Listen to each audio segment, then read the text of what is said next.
እድሜሽ እንዲያልቅ ካልፈለግሽ ይሄንን አሁን የምነግርሽን 5 ነገሮችን ብቻ አድርጊ።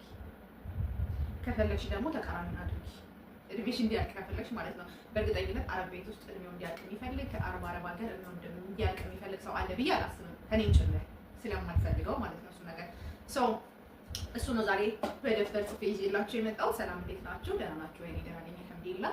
የዩቲዩብ ሰብስክራይበሮቼ፣ ውዶቼ፣ እህት ወንድሞቼ ሰላም ብያለሁኝ። እኔ እንዴት ናችሁ? ሁሉ ቆንጆ፣ ሁሉ ሸጋ። እዚህ ጋር ቡና አለኝ፣ ጋዋ አለኝ፣ እናቴ እመራለኝ። አብሬ ጠጥቼዋለሁ አለ የለውም ያለውም አይመስለኝም። አንድ ይሆናል። እስኪ እንጠጣ። ቡናችንን እየጠጣን እናወራለን። የሆናችንን የሚጠቅመንን እንማርበታለን ብዬ ያሰብኩትን እኔን የጠቀመኝና የተማርኩበትን ነገር ለእናንተ አካፍላችኋለሁ ማለት ነው። ወዳችሁ ፈቅዳችሁ ስለምትከታተሉኝ ስለምታዩኝ በጣም እጅግ አድርጌ አመሰግናለሁ። እወዳችኋለሁ። ሰብስክራይብ ያደረጋችሁ ቤቱን ሰብስክራይብ እያደረጋችሁ ቤተሰብ ሁኑ። አስተማሪ፣ ጠቃሚ፣ ቆንጆ ነገር ይዤላችሁ እንደምመጣ ባለሙሉ ተስፋ ነኝ፣ እርግጠኛ ነኝ ከፈጣሪ ጋር። ትኮሩብኛላችሁ፣ አታፍሩብኝም። ስለዚህ ሰብስክራይብ አድርጉ ማለት ነው። የመጀመሪያው በደብተር ጽፌ የመጣሁት የመጀመሪያው ነገር ከሀገራችን ስንመጣ እቅዳችንን እናውቃለን። ሁላችንም ህልም አለን አይደለም? ህልማችንን እናውቃለን፣ እቅዳችንን እናውቃለን። ግን ምንድነው ህልማችንና እቅዳችንን አለመጻፍ እና ህልማችሁንና እቅዳችሁን ጻፉ። ፕላስ እያንዳንዱን ወጫችሁን ከመጣችሁበት ጀምሮ እያንዳንዱ ወጫችሁን አንድ ስሙኒ ለሳሙና የምታወጧትን 1 ብር ለሆነ ነገር የምታወጧትን 1 ብር መመዝገብ አለባችሁ። ለምን ያለ አስፈላጊ ያልሆነ ወጪ እንዳታወጡ ይረዳችኋል። ያወጣችሁትን ወጪ ሪኮግናይዝ ማድረግ አችሉም። አንዳንዴ ብዙ ወጪ እናወጣና ከዛ ለምን እንዳወጣ ነው ግን አናውቅም። እንዴ ይሄን ያህል ገንዘብ እጅ ይላል እንዴ ምን አድርጌው ነው እንልና እንረሳለን። ያ ነገር በዛ መሀል ላይ አላስፈላጊ የሆነ ወጪ አውጥታችሁ ሊሆን ይችላል። እኔ ብዙ ጊዜ አውጥቼ ስለማውቀው የምነግራችሁ ይሄን ነገር ወጫችሁን መጻፍ፣ ገቢያችሁን ጻፉ፣ ወጫችሁን ጻፉ። በጣም ጠቃሚ ነገር ነው። በጣም ቆንጆ ነገር ነው። ሌላው ኤክስትራ ቤተሰብ ያው ሁላችንም ስንመጣ ህልማችን ይለያያል አይደል? የሁላችንም ህልም እና እቅድ ይለያያል። በእርግጥ ግን ቤተሰብ መርዳት እንዳለ ሆኖ ቤተሰብ መርዳት አስፈላጊ ነው። ግን አስፈላጊ ለሆነ ነገር፣ ኢምፖርታንት ለሆነ ነገር፣ ለማይቀር ነገር፣ ግዴታ ለሆነ ነገር ነው መርዳት ያለባችሁ። ያ ምንድነው? በዝርዝር እንዳስቀመጥኩት አንደኛ ከታመሙ ቤተሰቦቻችሁ ከታመሙ ከቤተሰብ አንድ ሰው ከታመመ መታከም ካለበት ሐኪም ቤት መሄድ ካለበት ኦፍ ኮርስ ሐኪም ቤት መሄድ አለበት። የሐኪም ቤት ታሳክሙታላችሁ። በመቀጠል ያ ሰው ቤተሰቦቻችሁ የምግብ ጥያቄ ካለባቸው ኦፍ ኮርስ እኛ እዚህ እየሰራን እነሱ እዛ መራብ የለባችሁ። ይሄ ሞራላችን ራሱ አይፈቅድልንም። ስለዚህ ምን እናደርጋለን? የምግብ እንሰጣለን ማለት ነው። ሌላ ጎዳና ወድቀው ከሆነ ቤት ከሌላቸው ያን ያህል የቤት ጥያቄ ካለባቸው ቤት ኪራይ መክፈል አቅም ከሌላቸው እሱን ሰፖርት ማድረግ ግዴታ አለብን። እሱንም እነሱ ለራሳቸው መክፈል እንዲችሉ እስኪችሉ ድረስ ላይ የሆነ መንገድ ማመቻቸት አለብን ማለት ነው። ለምን የኛ ነገር ሲቆም ይቆማል። ታመሽ ብትገቢ ነገ ማን ይከፍልላችኋል? ገባሽ? ነገ ስራ ብታጪ ማን ይከፍልላችኋል? ስለዚህ ካንቺ እድሜ ልካቸውን ካንቺ እንዲጠብቁ ሳይሆን ማድረግ ያለብሽ እነሱ በራሳቸው እንዴት ተቋቁሞ የቤት ኪራይ መክፈል ይችላሉ የሚለውን መንገድ ማመቻቸት አለብሽ። ይሄንን ነው የምልሽ። ሌላው ጠብቂ። ሌላው አላስፈላጊ ወጪ ብያለሁ አይደል? ይሄ ለቤተሰብ የምናወጣው ወጪ ኤክስትራ ወጪ ይባላል። ይሄ አላስፈላጊ ወጪ ምንድነው? እሱ በዓል ይመጣል፣ ትልኪያለሽ። ለወንድሜ 10,000 ብር የልብስ፣ ለእህቴ 10,000 ብር የልብስ፣ ለእንትና ለአክስቴ 5,000 ብር። እኔም ደኬ ስለማውቅ ነው። ለአክስቴ 5,000 ብር። ወይ ደግሞ አንደኛው አክስቴ ደግሞ ትታዘበኛለች። ለእሷም 5,000 ብር፣ ለእንትና 5,000 ብር፣ ለጎረቤት እንትና 5,000 ብር፣ 2,000 ብር ስጪልኝ፣ ለእንትና እንደዚህ ስጪልኝ። ከዛስ አስፈላጊ አይደለም። ያ ወጪ አስፈላጊ አይደለም። ለቤተሰብሽ ማድረግ አለብሽ። ኦኬ ለቤተሰብሽ የበዓል ትልኪያለሽ። አለቀ። አጎትሽ፣ እህትሽ፣ ወንድምሽ መድሪውሹ አያስፈልግም። ለምን ያ ነገር ምን ያህል አንቺ ወደ ኋላ እንደሚጎትትሽ አይገባሽም። የዛኔ ስናደርገው አይገባንም። ግን ቁጭ ብለሽ ስታስቢ ያንን ወጪ ስታስቢ እንዴ የገንዘብ ኖሮ ቢሆን ትያለሽ። ኢትዮጵያ ኖሮ ቢሆን ይሰደድ ነበር እንዴ ያውቃለሁ። ብዙ ጊዜ አይሰደድም ነበር። ኢትዮጵያ ነገር ሰራበት ነበር ብዬ አስቤ ያውቃለሁ። ግን ሳወጣው አይታወቀኝም። እና አላስፈላጊ ወጪ ለቤተሰብ የሚወጣ ወጪ ይሄ ቤት አድሱ፣ ቤት አፍርሱ፣ የቤት ሶፋ ቀይሩ፣ የቤት ቴሌቪዥን ቀይሩ። ባንቀይርስ የቤት ቴሌቪዥን ባይቀየርስ ይታያል አይደል? ይሄ በቦርጩም ይታያል፣ በፍላቱም ይታያል አይደል?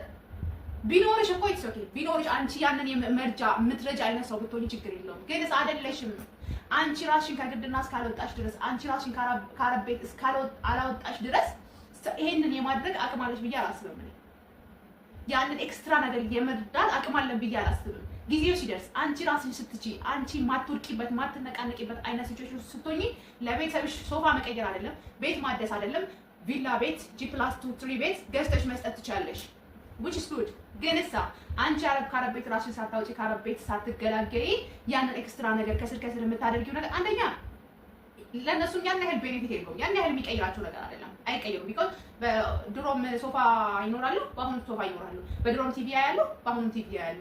ምንም ለውጥ የለውም። ገባሽ? ነገ ያንቺ ነገር ቢቆም ምን ለዚህ ለቆርቆላት እንትንሽ ነው እንዴ ልትባይም ትችላለሽ። ደህና ቤተሰብ ካልሆነ ለዚህ ለማይረባ ቲቪ ነው እንዴ ምናምን ልትባይ ትችላለሽ። ነገ ወርቀሽ እነሱ እጅ ላይ ብትወጪ ገባሽ? ታመሽ ሀገርሽ ብትገቢ ግን እሳ አንቺ ራስሽን ችለሽ አንቺ ከዚህ ነገር ራስሽን አውጥተሽ ነገር ከዚህ የተሻለ ነገር ማድረግ ትችላለሽ። እንደዛ ካልሆነ አንቺም አትቀየሪም፣ ቤተሰቦችሽም አይቀየሩም።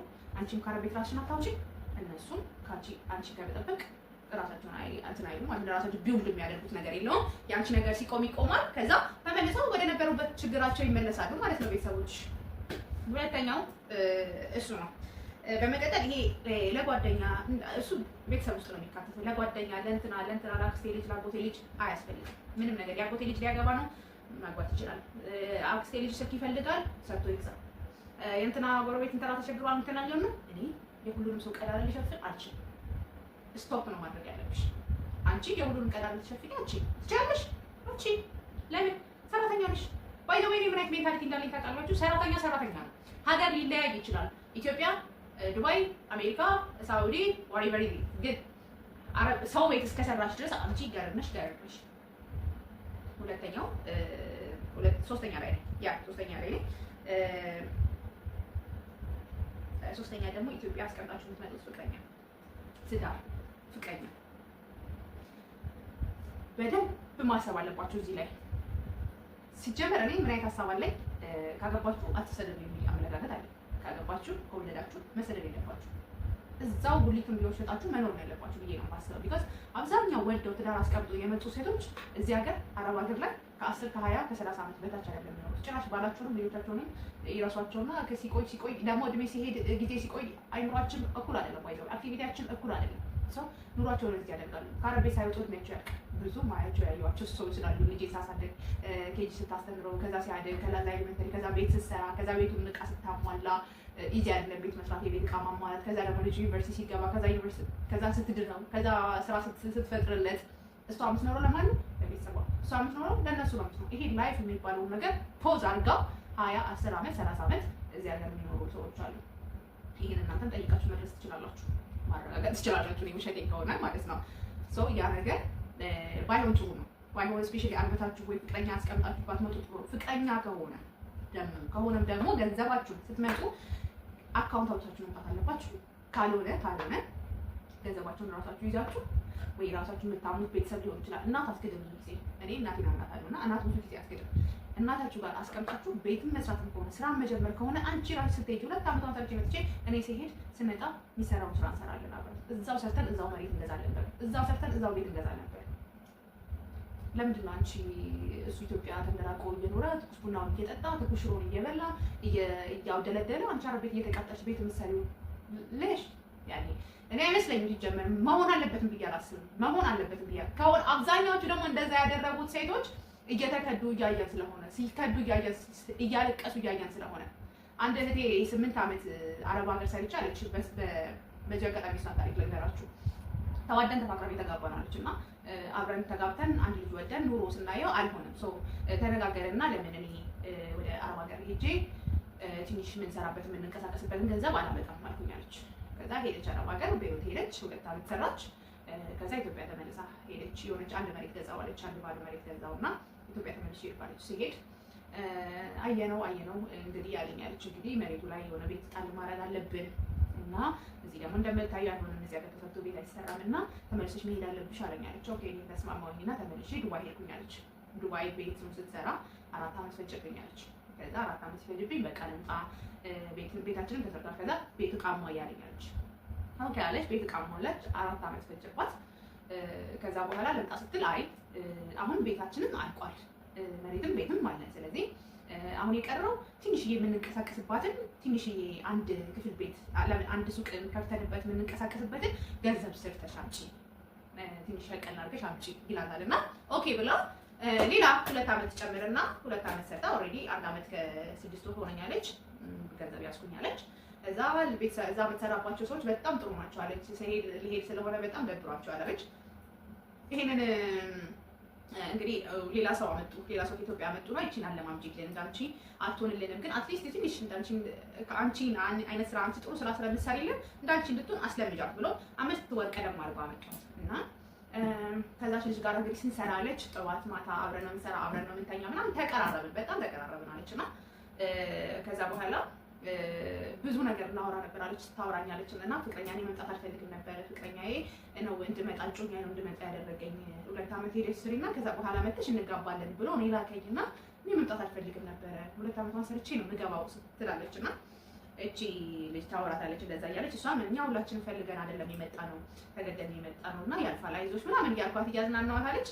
አንድ ቀን ማታ ስልክ ስታወራ እሱን ስታወራው ባሏ ስታወራው ድምፅ ሰማለች ነው ትንሽዬ ድምፅ ስሰማው እሱ ድምፅ ላይክ የባሌ ድምፅ መሰለኝ፣ የሆነ ትንሽ ጨረፍታ ሰማሁኝና የባሌ ድምፅ መሰለኝ አለች። ከዛ የሆነ ነገር ውስጥ እንትን አለና እንዴ የባልሽ እንግዲህ የፍቅረኛሽን እኮ ፎቶ አላሳይሽኝም አሳይኝ ስላታለች ስታሳየኝ የኔ ጉድ ነው አለች። ባሏ የልጇ አባት አምናው 8 ዓመት ኦልሬዲ 8 ዓመት ሆኗል። 8 ዓመት 2 ዓመት ቤሩት 4 ዓመት ኦልሬዲ ከዛ 2 ዓመት ጨመረች 5 ወር የቀራት በቃ 8 ዓመት ይሆናል። 8 ዓመት ዋጋ የከፈለችበት ባሏ የልጇ አባት ነው እና ደነገጥኩኝ አለች። ግራ ገባኝ አለች። ለልጇ ምንም አያልኳትም አለች። እንደምንም የ6 ወሯን የ5 ወሯን ደግሞ ሳልሰጠው አለች። አይ እንደዚህ ሆነ እንደዚህ ያሉ ሰዎች ያሰጡኝ ምናምን ሰበብ እያበዛው አለች። ሀገር የገባሁኝ ጠጥ ብዬ ምንም እንዳልተፈጠረ ገባሁኝና እንግዲህ ንብረቱ ባንተ ስም ነው እና አሁን ንብረቱ በሁለታችን ስም ይሁን ስለዋለች በቃ ተቀያየራለች። እና እንዴት እንደዚህ ያለሽ እኔ እኮ ለፍቼ ጉልበቴን አፍስሼ እኮ የሰራሁት ቤት መስዋዕት እንግዲህ ያረ ቤት ተቃጥላ ጉልበቷን አፍሳ ገንዘቧን አፍሳ የሰራችው እሱ እዛ አብዶልዱሎ ለሰራው እና የሰራሁት እንዴት እንደዚህ ትኛለሽ አለኝ አለች። ከዛ እንደውም 5 ወሩን ደሞዝ ለማንም ጎረምሳ ስትልኪ ወዴትም እየራቅሽ እንደሆነ አላውቅም፣ ገና እንግዲህ የ5 ወሯን ደሞዝ ሊቆጣጠራት ማለት ነው አለኝ አለች። እና በጣም ተከፋኝ ተሰማኛለች። ሽማግሌ እንትን አለ ጭራሽ ሽማግሌዎቹ ምን እንዳላቸው አላውቅም አለች። አሳምኗቸው ጭራሽ ሽማግሌዎቹ ሁሉ እኔ ላይ ነው የሚፈርዱት አለች። እና በጣም ለማሳመን ለመከራከር ሞከርኩኝ ደከመኝ አለች። ተስፋ ቆርጣ አልመለስበትም ብዬ በወጣሁበት ስደት ተመልሼ ሀገር የገባሁትን ስደት ተመልሼ የተሰደድኩኝ አለች። እና ይሄም አለ ልላችሁ ነው። ይሄም አለ ያን ያህል ማመን አያስፈልግም። ሰው ዛሬ ሊወዳችሁ ይችላል፣ ነገ እንደማይጠላችሁ ምንም አይነት ማስረጃ የላችሁ። ወንድ ዛሬ ሊወድሽ አፈቀርኩልሽ ሞትኩልሽ ሊልሽ ይችላል፣ ነገ እንደማይቀየርብሽ እርግጠኛ አይደለሽም። የገዛ ባልሽ እንኳን ፍቅረኛ አይደለምና ለፍቅረኛ 5 ሳንቲም መስጠት ልክ ነው ብዬ አላስብም እኔ። 5 ሳንቲም መስጠት ተቸገረው ሰርቶ ይብላ፣ ቸገረው ስራ አጣ ሊስትሮ ይጥረግ፣ ሊስትሮ ግዢለት፣ ሊስትሮ መጥረጊያ ተፈለገ 2000 ብር 4000 ብር የእንጨቱን እንትና ቀለም ምናምን ግዢለት ወጥቶ ይጥረግ። አንቺ ከሱ የተሻለ ስራ አይደለም የምትሰሪው፣ ሰው ቤት ነው የምትሰሪው። የማንም አረብ ልጅ ወደ ላይ ወደ ታች እያሯሯጥሽ እየላከሽ ነው የምትሰሪው። ለምንድን ነው እኛ አረብ ቤት ስለምንሰራ በጣም የሆነ ትልቅ ወንበር ላይ ቁጭ ያለን የሚመስልን? ለምንድን ነው እኛ ትልቅ ቦታ ያለን የሚመስልን? አረ ነው ለምን እንደሆነ ግን ኢትዮጵያ ሊስትሮ ከሚሰራው የተሻለ ስራ አይደለም እኛ እዚህ ሀገር የምንሰራው። ሰው ቤት ነው። ተላላኪ ነሽ ተላላኪ፣ አንቺ ነሽ እንደ ቤት አጣቢ ነሽ አጣቢ ነሽ። ኢትዮጵያ ሰው ቤት ከሚሰሩት የተሻለ አይደለም እኛ ያው ነን። ስለዚህ አንቺ ብልጥ መሆን አለብሽ። ሲጀመር አሁን ከኢትዮጵያ የምትመጡ ሰዎች ከሆናችሁ ፓስፖርት አውጥታችሁ መታወቂያ ቡክ ነው የሚባለው ቡክ አውጥታችሁ መምጣት አለባችሁ። ሲቀጥል ያላችሁ እዚህ ያላችሁ ደግሞ ገንዘባችሁ ደብቁ። ደሞዛችሁን ሁሉንም አትናገሩ። ቢያንስ 500 ቢያንስ 1000 ብር ውጭ ያላችሁ ስፔሻሊ ደሞዝ ሸውዱ። ሲጀመር እኔ ገንዘብ የሚጠይቀኝ ወንድ አልፈልግም። ሲጀመር ለምን አባቱ ነው ገንዘብ የሚጠይቀኝ? ምን አገባው ስለ ገንዘብ? እኔ አልፈልግም። ባይዘው ግን እንደው ከሆነ ራሱ ሁሉንም ነገር አትናገሩ። ስፔሻሊ እዚህ ሀገር አረብ ሀገር ላይ ደግሞ አግብታችሁ ውጭ እየሰራችሁ ባል ያላችሁ ሰዎች አላችሁ። ይሄ ነው ስራ እንደዛ ነው እኮ 2000 ብር አገኘሁ እኮ እንደዚህ አገኘሁ እኮ you don't have to baby መናገር የለብሽም። ያገኘሽው 2000 ብር ካሁን የገባችው 1200 1500 500 ላሽ ከዛ ለክፉ ቀን ሲጀመር ገንዘብሽን እኔ ገንዘቤን አልሰጠውም፣ ግን እንደው የምትሰጡ እንደው የጋራ የምንሰራው ነገር አለ እንኳን የምትሉ ሰዎች ራሱ ለብቻሽ የኔ የምትይው ነገር ሊኖርሽ ይችላል። የኔ ነው የኛ የሰው ነው የሚባል ነገር አለ። ለዛ ነው። ሌላው እቅድ፣ አምስተኛው እቅድ ሊኖራችሁ ይገባል። ይሄና ያህል አመት ሰራለሁ። ኦፍኮርስ እቅድ ሁሉ አይሳካም። እኔም ብዙ ጊዜ እቅድ ሰርቼ ስለማውቅ፣ ግን መወሰን አለባችሁ። ብትይዙም ባትይዙ የገንዘብ መጠን ይሄን ያህል ገንዘብ ብላችሁ ያንን ገንዘብ አቺቭ ብታደርጉ ባታደርጉ፣ ግን እቅዳችሁን ሊኖራችሁ ይገባል። ይሄን ያህል ገንዘብ ሴቭ አደርጋለሁ፣ ከዛ እስከዚህ ድረስ እሰራለሁ፣ እቺን ገንዘብ ኢትዮጵያ እሰራለሁ ብላችሁ እቅድ ማውጣት አለባችሁ። ሌላው ነገር አረብ ሀገር ቁጭ ብላችሁ እኔ ሴቶች ስፔሻሊ ሴቶች ቤት መሬት ልትሸጡ ከሆነ ሊሆን ይችላል። በተለይ ወጣት ናችሁ ትንሽ ኢትዮጵያ ውስጥ የስራ ነገር የምታውቁ ስራ ሰርታችሁ የምታውቁ ገንዘብ እንዴት እንደሚገኝ የምታውቁ አይነት ሰዎች ከሆናችሁ እኔ አረብ ሀገር ቁጭ ብላችሁ ቤት ልስራ፣ መሬት ልግዛ፣ እንደዚህ ልበል፣ የቤት ቀለም ሟላ ባትሉ ባይ የራሳችሁን ገንዘብ ይዛችሁ ኢትዮጵያ ገብታችሁ ብትሰሩ ባይ ነኝ። እኔ አሁን ሰርቼ አይደለም ግን እቅድ አለኝ ነው። ከአንድ አራት ወር በኋላ ኢትዮጵያ ሄጄ ስራ የመጀመር እቅድ አለኝ። እንደማደርገው በጣም እርግጠኛ ነኝ፣ አደርገዋለሁ። ለምን መሰላችሁ? ኢትዮጵያ ያን ያህል ይሄን ገንዘብ ስትሉ ያንን ገንዘብ አትይዙት፣ ልትይዙትም ትችላላችሁ። ግን ያ ገንዘብ ላይ ስትደርሱ ኢትዮጵያ ያለው የኢኮኖሚ ሁኔታ እየባሰበት እንጂ እያነሰ አይደለም፣ አይቀንስም። ይቀንሳል የሚባል ኢኮኖሚ የለም፣ እየባሰበት ነው የሚሄደው። አሁን ነው ጊዜው። መጀመር ትፈልጊያለሽ? አሁን ነው የመጀመሪያ ጊዜ። መስራት ትፈልጊያለሽ? አሁን ነው የመስራት ጊዜ። ነገ ሲስተካከል፣ ነገ ኢኮኖሚ እንደዚህ ሲሆን ምንም የሚስተካከል ነገር የለም።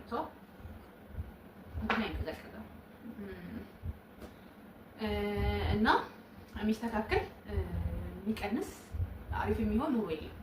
እና ያዘሽውን ይዘሽ 2 ዓመት አሁን ብዙ ጊዜ ካያችሁ 2 ዓመት ሰርተው ኢትዮጵያ ገብተው ስራ የሰሩ ሰዎች አሪፍ ህይወት ይኖራሉ። ወላሂ ነው የምላችሁ። በት ብለው የሆነ ነገር ውስጥ ናቸው ይሰራሉ። ምግብ ቤትም ከሰው ሊሆን ሻይ ቡና ጀምረው እዛው ቁርስ ቤት ጀምረው የሆነ ነገርም ብለው ሊሆን ይችላል እየኖሩ ነው። እዚህ ሀገርስ ቤት ሰራ እንዲህ 10 ዓመት 20 ዓመት የቆዩት አንደኛ ጊዜ እየሄደ በሄደ ቁጥር ንቃታችንን እያጣን እንሄዳለን፣ ኢነርጂያችንን እያጣን እንሄዳለን። እኔ ዛሬ 3 ዓመት ይሆነኝ ነው ከመጣ ኦክቶበር ላይ 3 ዓመት ይሆነኛል። ኢንሻአላህ 3 ዓመት ያገኝ ይገባለሁ ባይ ነኝ ብያለሁ፣ አደርገዋለሁ። ያንሳ የዛሬ 3 ዓመትን ሳራና አሁን ያለችው ሳሪ አንድ አይደለም። ብዙ ነገር ተቀይሬያለሁ።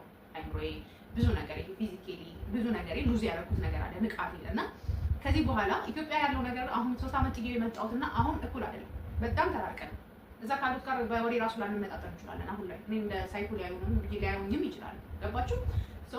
ጊዜ እየሄደ በሄደ ቁጥር እየቆጠረ በሄደ ቁጥር 1 ዓመት 2 ዓመት ብጨምር እኔ አሁን ላይ ያለችኝ ንቃት ገብቼ ሀገር ይሰራለሁ፣ ገብቼ እንትን ሰርቼ እንትን አመጣለሁ፣ እንትን በት ብዬ እንትን ጀምራለሁ፣ እንዲህ ብከስርም ችግር የለውም እንትን እሰራለሁ ብዬ ንቃቴ፣ ክሬቲቪቲ፣ ይሄ ኢነርጂ 1 ዓመት 2 ዓመት ብጨምር የለም ሉዝ እያደረኩት ይላል።